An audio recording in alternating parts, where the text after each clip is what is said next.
اگر کسی کا باپ انتقال کرتا ہے تو فوراً جانور ذبح کرتا ہے، بھوج کھلاتا ہے۔ یہ بھوج کیسا ہے؟ افسوس کی بات ہے، سن کر کے افسوس ہوتا ہے، کلیجہ منہ کو آ جاتا ہے۔ جس کے گھر میں جنازہ ہو اس کے گھر میں غم ہوتا ہے۔ اللہ کے رسول نے کہا کہ لوگوں، جس کے گھر میں جنازہ اٹھا ہے اس کے گھر میں چولہا نہیں جل رہا ہے، 3 دنوں تک چولہا نہیں جلے گا، تم لوگ اپنے گھر میں کھانا پکاؤ اور کھانا لے کر کے وہ جنازہ مصیبت کے مارے لوگوں کو کھلاؤ۔ لیکن ہم لوگ اتنے لالچی ہو گئے، اتنے مطلبی ہو گئے کہ جس کے گھر میں غم ہے ہم لوگوں کو اپنے یہاں سے پکا کر کے ان کو کھلانا چاہیے۔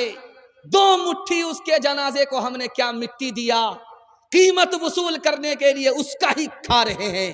یہ گنگا الٹی بہ رہی ہے، نقصان بیچارے مصیبت کے ماروں کا ہو رہا ہے۔ انصاف سے بتائیے، دل پر ہاتھ رکھ کر کے بتائیے کہ ہری پور آنے کے لیے بارسوئی آنا پڑتا ہے کہ نہیں؟ بارسوئی سے ہو کر کے ہری پور آنے کے لیے کتنا چوک ہے؟ کھانے پینے کی چیز ہے کہ نہیں؟ کون مہمان ہے؟ کٹھیار سے آ رہا وہ مہمان ہے؟ کٹھیار سے جو آ رہا ہے 50 چوک سے گزرا ہے، 50 روپیہ اس کی جیب میں ضرور ہے، اس کے لیے بھی کھلانا جائز نہیں، چونکہ اس کے گھر میں غم ہے۔ ہاتھ اٹھا کر کے وعدہ کیجئے، آج کے بعد سے ہم لوگ اپنے گھر میں کھانا پکائیں گے اور مصیبت کے مارے لوگوں کو کھلائیں گے، اس کے مہمان کو کھلائیں گے۔ اس کے گھر میں غم ہے، اس کے گھر کا کھانا ہم لوگ نہیں کھائیں گے۔ ہاتھ اٹھائیے یہاں سے لے کر کے وہاں تک انشاءاللہ۔ ماشاءاللہ اگر آپ نے اس پر عمل کر کے دکھا دیا، اس سال کا یہ 18 دسمبر کا جلسہ کامیاب ہو جائے گا۔ ایک مثال پر پیغام ختم کر رہا ہوں۔ نکاح اتنا آسان ہے، اتنا آسان ہے کہ نکاح سے بڑھ کر کے کوئی عمل ہی آسان نہیں۔ جمعہ کا دن ہو یا نہ ہو نکاح ہو جاتا، خطبہ ہو یا نہ ہو نکاح ہو جاتا، قاضی ہو یا نہ ہو نکاح ہو جاتا۔ 2 آدمی کی موجودگی میں لڑکا بولے مجھے لڑکی قبول، لڑکی بولے مجھے لڑکا قبول، نکاح ہو جاتا۔ میاں بیوی راضی تو کیا کرے گا قاضی؟ ہاتھ اٹھائیے، وعدہ کیجئے بیٹا کی شادی فری میں کریں گے انشاءاللہ۔ فری میں ملا تو اپنا، نہیں ملا تو سپنا۔ ہاتھ اٹھائیے انشاءاللہ۔ موت سے اپنا دامن بچاتے ہیں جو، زندگی پھر انہیں راز آتی نہیں۔ جب سے اس نے سنا ایک بہو جل گئی، ننھی بچی میری مسکراتی نہیں۔ ہے جہیز ایک لعنت اہل حق بتاتے ہیں، ہے جہیز ایک لعنت اہل حق بتاتے ہیں۔ پھر بھی بیٹی والوں کو لالچی ستاتے ہیں، پھر بھی بیٹی والوں کو لالچی ستاتے ہیں۔ دور تم سدا رہنا، دور تم سدا رہنا ایسے پاپی لوگوں سے، ایسے پاپی لوگوں سے جو بہو کو بیٹی کو دنیا میں جلاتے ہیں، جو بہو کو بیٹی کو دنیا میں جلاتے ہیں۔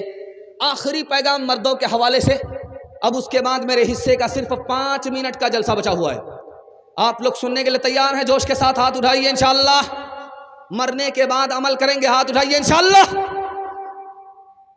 جیسا آپ کا دال چاول ویسا میرا فاتحہ۔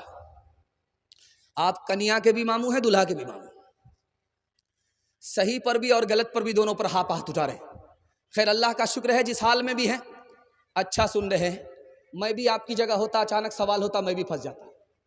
دھیان سے سنیے گا، یہ پورے جلسے کا خلاصہ ہے جو میں آپ کے سامنے رکھنے کے لیے جا رہا ہوں، دھیان سے سنیے گا۔ ادھر ایک جوان کھڑا ہے، ادھر ایک جوان کھڑا ہے، اس نے غصے میں اس سے کہا عزت تماچا ماروں گا، مدینہ پہنچا دوں گا۔ وہ جوان بولا بھائی صاحب ایک مت مارو، ڈبل ڈبل مارو، اس گال میں مارو مدینہ پہنچ جاؤں گا، اور اس گال میں مارو گے تو سیدھا مکہ پہنچ جاؤں گا۔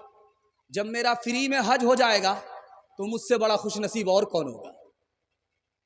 میں بیٹھا ہوں، آپ دیکھیے غور سے میں کیسے بیٹھا ہوں، میں آپ کو دیکھ رہا ہوں غور سے کہ آپ کیسے بیٹھے، میرے ہاتھ پاؤں نیچے ہیں، آپ کے ہاتھ پاؤں نیچے ہیں، میرا دل بیچ کے اندر ہے، آپ کا دل بھی بیچ میں ہے، میرا دماغ اوپر ہے، آپ کا دماغ اوپر ہے۔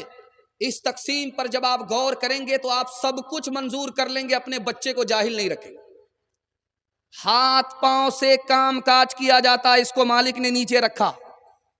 اس دل سے دولت کمائی جاتی ہے، اس کو بیچ میں رکھا، اور اس دماغ سے علم حاصل ہوتا ہے، اس کو سب سے اوپر رکھا۔ کیا مطلب تھا؟ تمہارے بچے کے ہاتھ میں اگر علم آ جائے گا، اللہ ذلت سے اٹھائے گا، عزت کی چوٹی پر پہنچا دے گا۔ بادشاہ کرسی پر بیٹھا ہوا تھا، ادھر وزیر تھا، تو وزیر کو بولا کہ تمہارا باپ کون ہے، یہ ہے یا وہ ہے؟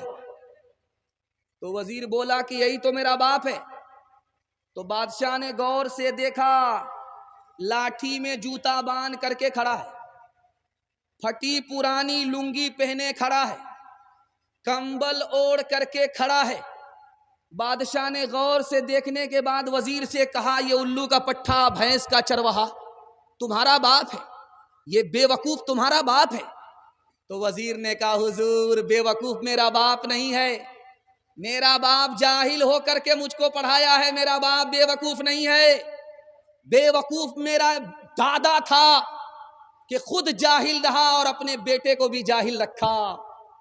بے وقوف کہنا ہے تو میرے مرنے والے دادا کو بے وقوف کہو، میرے باپ کو بے وقوف مت کہو۔ میرا باپ جاہل ہو کر کے بھی بچے کو پڑھایا، یہ بے وقوف نہیں ہے، بے وقوف میرا دادا تھا۔ ہاتھ اٹھائیے، وعدہ کیجئے ہر کام پیچھے ہوگا لیکن سب سے آگے بچے کو پڑھائیں گے۔ ہاتھ اٹھائیے انشاءاللہ۔ نوکری جب ملے گی تب پڑھائیں گے۔ ہاتھ اٹھائیے انشاءاللہ۔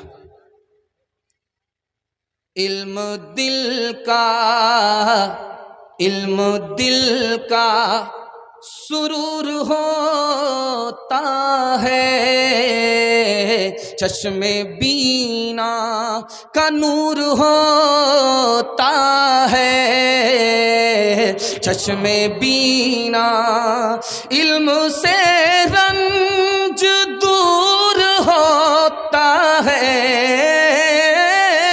علم سے رنج دور ہوتا ہے، دل کو حاصل سرور ہوتا ہے، دل کو حاصل سرور ہوتا ہے۔ یہاں لوگ چندہ دے رہے تھے، کچھ لوگ 5,000 لکھا رہے تھے، کچھ لوگ 100 کا نوٹ لا کر کے دے رہے تھے۔ یاد رکھیے ہم لوگ کرسی پر بیٹھے ہیں، چندہ کے ماحول کو دیکھتے ہیں، سب سے مشکل کام چندہ ہوتا ہے، اور جس آدمی نے نوٹ نکال کر کے دے دیا سمجھ جائیے یہ اللہ کا ولی ہے، سب سے بڑا سخی ہے۔ آپ کے ہاتھ پر ہمیشہ پیسہ رہے گا، کبھی آپ کی جیب میں پیسہ نہیں ہو، ایسا ہو نہیں سکتا۔ میں کرسی پر بیٹھ کر کے ضمانت لیتا ہوں، اس کے لیے آپ کو صرف 2 کام کرنے ہیں۔ ہمیشہ ہاتھ پر پیسہ رہے گا، جیب میں پیسہ رہے گا، دوسرے سے مانگنا نہیں پڑے گا، کبھی کسی کو دینا پڑے گا فوراً جیب سے نکلے گا، پیسہ ہی پیسہ ہوگا۔ مگر آپ کو 2 کام کرنا ہے، یہ ڈائری پر نہیں دل پر نوٹ کیجئے، حلال کمانا ہے اور حساب سے خرچ کرنا ہے۔ 1 سال کر کے دکھائیے، آپ کو اللہ مالدار بنا دے گا۔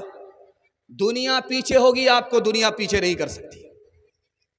کسی کی بکری کسی کے گھر میں آ گئی، اس نے موقع کا چوکا مارا، چاقو تیز کیا، بکری کو حلال کر دیا۔ جب کھانا تیار ہو گیا، کھانے لگا تو ایک آدمی بغل کا بولتا ہے ارے حرام کھا رہے ہو، شرم نہیں آتی؟ یہ بکری قیامت میں زندہ ہوگی اور تمہارے خلاف گواہی دے گی۔ تو تو یہ ڈھیٹ آدمی کیا بولتا ہے، بے شرم آدمی کیا بولتا ہے، اچھا یہ بکری زندہ ہوگی جس کو ہم نے ذبح کر دیا، جس کو ہم کھا رہے ہیں، یہ بکری زندہ ہوگی؟ اگر یہ زندہ ہوگی تو اسی وقت میں اس کا کان پکڑیں گے اور مالک کو حوالے کر دیں گے، حساب کتاب وہیں برابر سرابر ہو جائے۔ ایک لقمہ آپ نے حرام کا کھا لیا، صرف ایک لقمہ کتنا چھوٹا ہوتا ہے دیکھ لیجئے، اور منہ کتنا چھوٹا ہے، حلق کے نیچے وہ لقمہ جائے گا کتنا چھوٹا ہوگا، جب دانت نے چبا دیا حلق کے نیچے اترا تو کتنا چھوٹا ہو گیا۔ ایک لقمہ آپ نے حرام کا کھایا، جانتے ہیں 40 روز آپ نماز پڑھیں گے، کوئی بھی نیکی کریں گے جلسے میں چندہ دیں گے، ایک نیکی بھی سر کے اوپر نہیں جائے گی، آسمان پر نہیں جائے گی۔ جب ایک لقمہ کا یہ حال ہے تو پیٹ بھر کر کے حرام کھائیں گے کمائیں گے تو کیا حال ہوگا۔ اس لیے میں ہاتھ جوڑ کر کے آپ سے کہتا ہوں، حلال کھائیے، حلال کمائیے، زندگی بھر آپ مالدار رہیں گے انشاءاللہ۔ ایک مثال پر پیغام ختم کر رہا ہوں، یہ ہری پور ہے، بغل میں بارسوئی ہے۔ ہری پور کا ایک آدمی 1 کلو دودھ میں 9 کلو پانی ملاتا تھا، اور سیدھا بارسوئی میں 80 روپیہ 40 روپیہ 60 روپیہ کے بھاؤ سے بیچتا تھا۔ 99 دن چور کے 1 دن کوتوال کا روزانہ دودھ بیچ رہا ہے، 1 کلو دودھ میں 9 کلو پانی ملا کر کے بیچ رہا ہے، 99 دن چور کے 1 دن کوتوال کا دودھ بیچ کر کے آ رہا تھا، پیشاب پخانے کی حاجت ہوئی، بٹوا میں پیسہ تھا، سائیکل سے آ رہا تھا تو دیکھا کہ کہیں پاکڑ کا درخت ہے، بغل میں پانی ہے، سوچا کہ سائیکل یہیں لگاتے ہیں، بٹوا یہیں رکھتے ہیں، حاجت پوری کر کے آئیں گے، گھر چلے جائیں گے۔ پاکڑ کے درخت میں بندر بیٹھا ہوا تھا، وہ نیچے آیا، بٹوا لے کر کے اوپر چلا گیا۔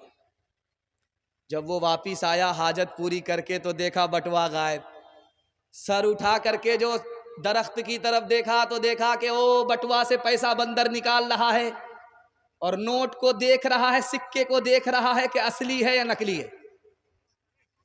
اس نے ہاتھ جوڑ کر کے کہا، بھائی صاحب وہ سکہ تمہارے کام کا نہیں ہے، سکہ دے دو، تمہارے لیے کیلا خرید کر کے لاتے۔